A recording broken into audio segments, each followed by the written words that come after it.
Bonjour à tous, bienvenue dans Les Gardiens du quotidien, votre journal de la sécurité et des faits de société. Samedi dernier, à La Baule, en Loire-Atlantique, un policier hors service a vécu l'impensable. Alors qu'il traversait la gare pour se rendre à son commissariat, il remarque un groupe de jeunes ivres traversant les voies ferrées, un comportement à haut risque. En bon citoyen, il tente de les alerter du danger. En retour, il reçoit des insultes. Quand il décline sa qualité de policier et menace de prévenir ses collègues, la situation explose. 3 individus se jettent sur lui, le frappent au visage, le projette au sol et continue à le rouer de coups. Résultat, fracture du nez, dents cassées, fracture au plancher orbital. Ses téléphones ont même été jetés sur les rails. Grâce à un témoin, la police intervient rapidement. 2 agresseurs sont arrêtés dans les toilettes de la gare, un 3e à Nantes. L'un est en détention provisoire, les 2 autres sous contrôle judiciaire. Le policier, hospitalisé et en arrêt de travail, a reçu le soutien du préfet, du directeur départemental et du ministre de l'Intérieur. Une agression choquante contre un homme qui n'a fait que son devoir, celui de protéger, même hors service. Ce type d'acte pose une question lourde. Que reste-t-il du respect envers ceux qui nous protègent ? L'Île-et-Vilaine, à Saint-Malo, un drame s'est joué au cœur même d'un lieu censé soigner et apaiser. Un hôpital. Mercredi, un patient de 53 ans aurait étranglé à mort son voisin de chambre, âgé de 89 ans. Le drame s'est produit dans une chambre double. Les secours, malgré leurs efforts, n'ont pas pu réanimer la victime.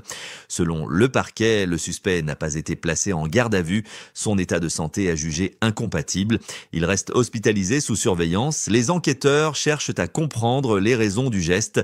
Crise psychiatrique, différent ou acte volontaire. Une enquête est ouverte pour homicide volontaire. Selon une source policière, le suspect serait sans domicile fixe, une information non confirmée officiellement, mais qui interroge sur la gestion de certains patients dans les établissements publics. Ce meurtre relance le débat sur la sécurité dans les hôpitaux et sur la cohabitation de patients vulnérables avec des individus souffrant de troubles psychiatriques. Quand la violence s'invite jusque dans les lieux de soins, que reste-t-il du sentiment de sécurité ? L'Île-et-Vilaine. Dernier fait, sans doute le plus insoutenable, à Cergy, dans le Val d'Oise, un homme roumain a été condamné à 4 ans de prison pour des sévices sexuels sur un bébé de 5 mois.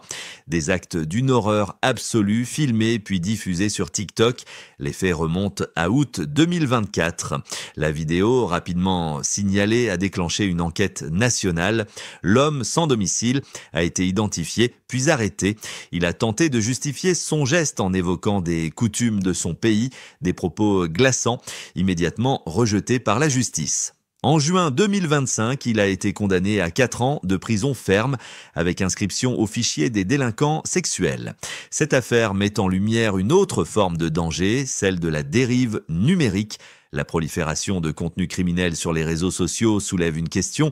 Les plateformes en font-elles assez pour empêcher la diffusion de ces images ? Des associations réclament un renforcement de la modération et des sanctions plus sévères pour les plateformes qui laissent circuler ce type de contenu. Derrière ces faits, il y a toujours la même urgence, protéger les plus vulnérables.